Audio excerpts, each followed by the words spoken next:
ഇന്ന് നമ്മൾ ഒരു ഈസി ആയിട്ടുള്ള കപ്സ റെസിപ്പിയാണോ നോക്കാൻ പോകുന്നത്. ഇത് 1 മില്യൺ വ്യൂസ് കിട്ടിയ ഒരു വൈറൽ റെസിപ്പിയാണ് കേട്ടോ. നമുക്ക് അതിന് വേണ്ടത് സവാള, വെളുത്തുള്ളി, അതേപോലെ പച്ചമുളക് ഇതെല്ലാം അരിഞ്ഞു വെക്കുക. പച്ചമുളക് അരിയേണ്ട കേട്ടോ.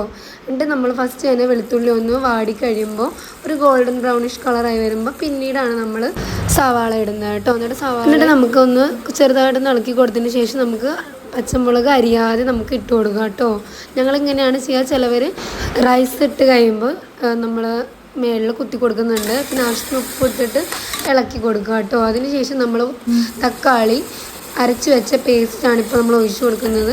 അത് കഴിഞ്ഞ് അത് നല്ലോണം മിക്സ് ചെയ്തൊന്ന് സെറ്റായി വരുമ്പോഴത്തേക്കും ഒന്ന് മൂത്ത് വരുമ്പോൾ വേണം ബാക്കി നമുക്ക് ചെയ്യാനായിട്ടോ. അപ്പോൾ നല്ലതുപോലെ ഒന്ന് തിളച്ച് വരട്ടെ.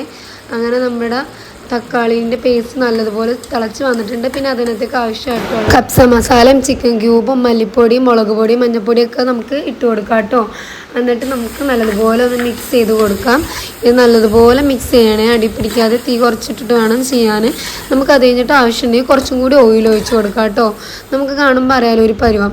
അപ്പോൾ അതനുസരിച്ച് നമുക്ക് കുറച്ചും കൂടി ഓയിലിട്ട് കൊടുത്തിട്ട് നല്ലതുപോലെ ഒന്ന് ഇളക്കിയിട്ട് നമ്മുടെ ചിക്കൻ ഇട്ട് കൊടുക്കാം. ചിക്കന് നമ്മളെല്ലാം ഇട്ട് കൊടുത്തിട്ട് ഞങ്ങൾക്ക് കുറച്ചധികം ഉണ്ടാക്കുന്നുണ്ട് കേട്ടോ. അപ്പോൾ നമ്മളതനുസരിച്ച് ചിക്കൻ ഇട്ടിട്ട് നല്ലതുപോലെ ഇളക്കുന്നുണ്ട്. അതനുസരിച്ച് നിങ്ങൾ മസാല നിങ്ങളുടെ ചിക്കന് എന്തോരം ഉണ്ടോ അതനുസരിച്ചിട്ട് വേണം കേട്ടോ മസാല എടുക്കാൻ. അപ്പോൾ നമ്മൾ നല്ലതുപോലെ അതേ ചിക്കൻ ഇളക്കി കൊടുത്തിട്ട് കുറച്ചേ വെള്ളം ഒഴിക്കുന്നുള്ളൂ കേട്ടോ. നമുക്കിനി ചിക്കനിൽ നിന്ന് ഓൾറെഡി വെള്ളം ഇറങ്ങും. എന്നിട്ട് നമുക്കിനി കുക്കറിൽ അടച്ച് വെച്ചിട്ട് നല്ലതുപോലെ വേവിക്കാം. ഒരു 2-3 വിസിൽ വരുന്ന കഴിയുമ്പോഴത്തേക്കും നല്ലതുപോലെ വേവണ്ട, ഒരു പാതി വേവ് ആയി കഴിയുമ്പോഴത്തേക്കും നമുക്ക് എടുക്കാം കേട്ടോ.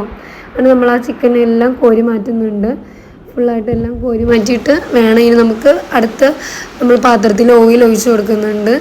അതിനകത്തേക്ക് നമ്മൾ ഈ ചിക്കൻ ഇനി ഷാലോ ഫ്രൈ ചെയ്യുകയാണ് കേട്ടോ. നമ്മൾ പകുതിയായിട്ട് വേവിച്ചായിരുന്നല്ലോ.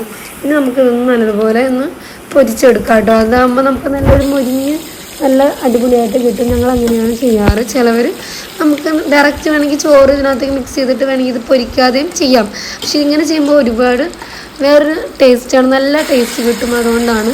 അത് കഴിഞ്ഞിട്ട് നമുക്ക് നേരെ നമ്മുടെ ചിക്കൻ വേവിച്ചപ്പോൾ കിട്ടിയ ആ വെള്ളം ഉണ്ടല്ലോ അത് നമ്മുടെ ചോറിനനുസരിച്ചിട്ട് എടുക്കുക. അതേപോലെ തന്നെ ആവശ്യത്തിന് നമ്മൾ വെള്ളം ചേർത്ത് കഴിയുമ്പോൾ നല്ലതുപോലെ വെള്ളം തിളച്ച് വന്ന് കഴിയുമ്പോൾ നമുക്ക് എന്ത് ചെയ്യാം, നമ്മുടെ അരി ഇട്ട് കൊടുക്കാം കേട്ടോ. ഇത് നമ്മൾ 1 അവർ വെള്ളത്തിൽ ഇട്ട് വെച്ച അരിയാണ് കേട്ടോ, കുതിർത്തി വെച്ചിട്ടുണ്ടായിരുന്നു. അതിനുശേഷം നമുക്ക് അടച്ച് വെച്ച് വേവിച്ച് കഴിയുമ്പോൾ വെള്ളം ഒരുവിധം പറ്റിക്കഴിയുമ്പോൾ നമുക്ക് മനസ്സിലാവും ചോറ് വെന്തിട്ടുണ്ടെന്ന്.